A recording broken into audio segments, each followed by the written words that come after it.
We're going to talk about posture today. So posture is extremely important to help our bodies minimize any muscle imbalances, minimize any excessive tightness, and also help us to move pain-free. There's so many things that influence our natural posture, and these are things typically that we do daily, whether that's looking at the computer screen, reading books, looking at our cell phone, and we're not going to be in perfect posture all the time, but we want to be able to recognize when we're out of perfect posture and what kinds of things we want to do to counteract that so that we can keep our bodies moving well. We're going to talk about some quick tips today as to what to be aware of when you're focusing on your posture, what kinds of exercises and stretches you can do to easily alleviate some of the strain that you're putting on your body.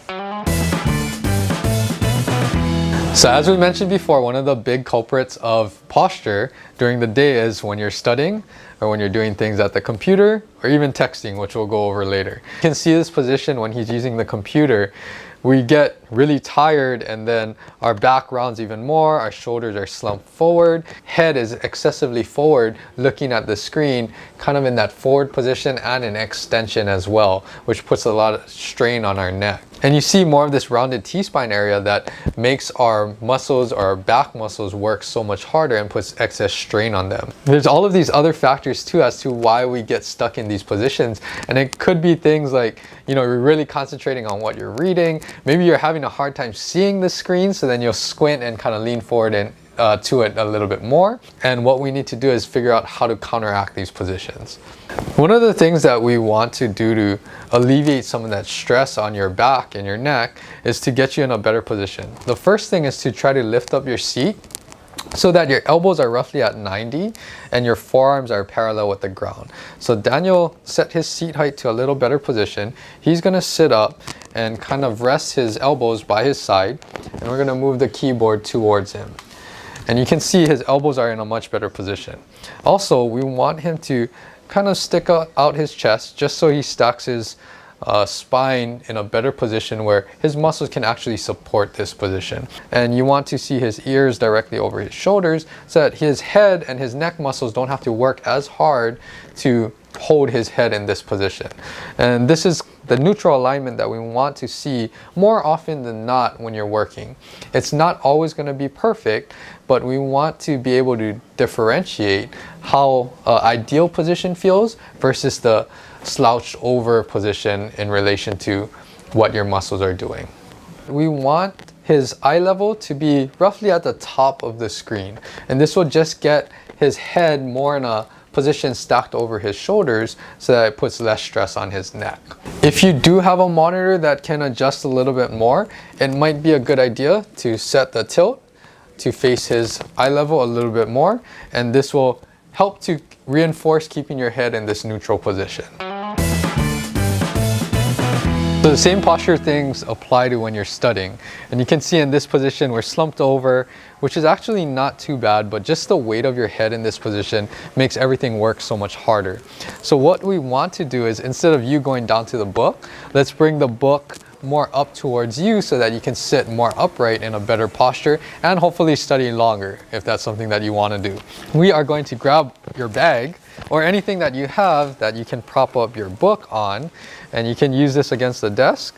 And this way the book is more angled now, so instead of you leaning down towards the book, we brought the book up facing you a little bit more, and you can already see that his head position, his whole spine and shoulders are in a much better alignment where it's less strain on those muscles trying to hold your head up. Let's talk about cell phone use. So there are many studies that have shown that the average cell phone use time for college students are actually 8 to 10 hours a day. And you can see this position alone is putting so much strain on your body. There's really no good way to look at your cell phone, and it's very unrealistic to hold the cell phone up so that it's at eye level so that you can keep everything neutral. So we're not trying to correct that. But this shows the importance of why you need to do exercises, why you need to stretch certain muscles to restore that balance, to counteract this position, because it does take an extreme toll on your body. So one of the exercises to combat that kyphotic position in your T-spine is we want to get it extended. And we'll use the yoga tune-up balls in the pouch today.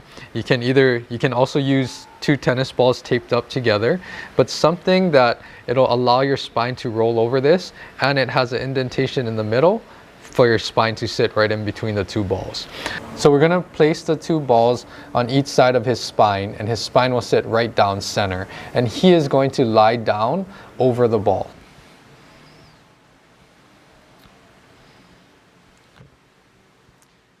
We're going to start higher along his spine, so where you still feel adequate pressure, but it's closer towards his neck. And all he's gonna do is relax, try to drop his shoulders to the ground, try to think that he's gonna conform around the balls, so we're getting some segmental T-spine extension. Moderate discomfort is okay, as long as there's no pain in your spine. You want to lay on the balls and relax as much as possible until you feel some of that discomfort decrease or go away completely. Once you feel some improvement, we're going to work down your T-spine, so you're going to push your body up. Spend a little time over each spot, and the more that you breathe and relax, it will help your tissues want to release a little further. As you work your way down your spine, you'll get to a point where you're hitting your lumbar spine and you won't feel too much pressure anymore. That's where you can stop. So the next thing that we can do to get your T-spine to extend and rotate is to put you in the side lying position with your hips and your knees flexed. To lock out the lumbar spine a little bit more, we like to bring our knees a little higher than our hips to really get this not in that lordotic position anymore. From here, keep your hips and your shoulders stacked over each other, and what we are going to do is try to move through the thoracic spine and extend and rotate as you bring your arms all the way over, and you can let your head follow your hand, and we are going to go to whatever your end range allows. Try to keep your knees together and just relax, open up your chest and move through that T-spine. You can either do this as holds or you can do this as reps. If you're doing it as a rep, really relax at that end range, get your tissues to release a little bit, and try to increase your range of motion with each rep. If you're doing it as a hold, just open up your chest, try to extend and rotate through that T-spine, and take deep breaths to try to encourage your body to relax. So another exercise that we do to passively open up your chest and the front of your shoulders is to lie on a foam roll. To get on the foam roll, start with your hips on the ground, and you can scoot the foam roll underneath you. Support with your arms and roll your body on top of the foam roll. Yes. Okay, from here, feet flat on the ground. Try to get your tailbone, mid-back, and your back of your head touching or making contact points with the foam roll. And from here, you just want to relax the shoulders, let gravity take over, relax your arms and everything, and just lie here passively.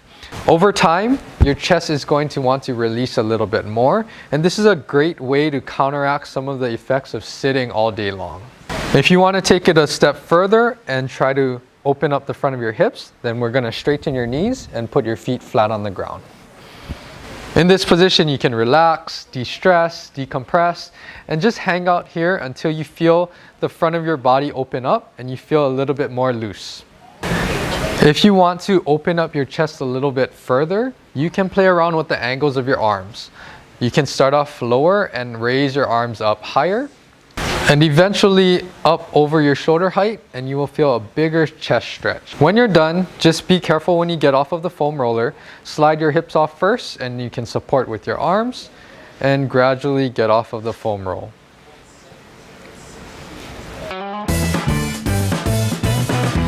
One of the most basic exercises that don't require any equipment, you can just do it flat on the floor, is a W for your shoulders.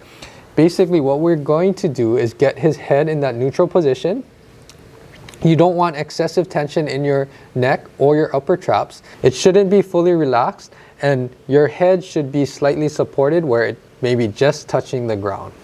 From here, we want to engage this mid-back muscle, your rhomboids, your mid and lower traps, to control this retraction and depression of your shoulder blades. So we want to feel like the front of the shoulders lift off away from the ground. In this position, he is going to bend his elbows and make a W shape with his thumbs up to challenge his shoulder a little bit further. We are going to lift the entire arm off of the ground, squeeze the shoulder blades back and down, and feel a lot of activation in this mid-back area. What you want to do is focus on contracting right here and minimize excessive engagement of the lower back or your neck and upper trap area. You can hold this for short durations, or you can do this in reps, really focusing on all of that engagement and activation in this mid-back area. Lastly, we want to focus on the mid-back muscles. Try not to have excessive tension going down your arm into your wrist or your hands. The more that you practice this, the more you'll be able to effectively isolate those mid-back muscles. When you start to work on the mobility and strengthening together, these will translate into a lot of your other postures, activities, and other exercises. We want to feel like we're pulling the shoulder blades back and down naturally and pulling that head back so that it's right over our shoulders without excessive tension in your neck or your upper traps. Thank you for watching. I hope you enjoyed the video. Check out and follow me on social media, hit the subscribe button, or take a look at other videos that I have on my YouTube channel. Stay tuned for more information, tips, and content to help you stay active, fit, and healthy.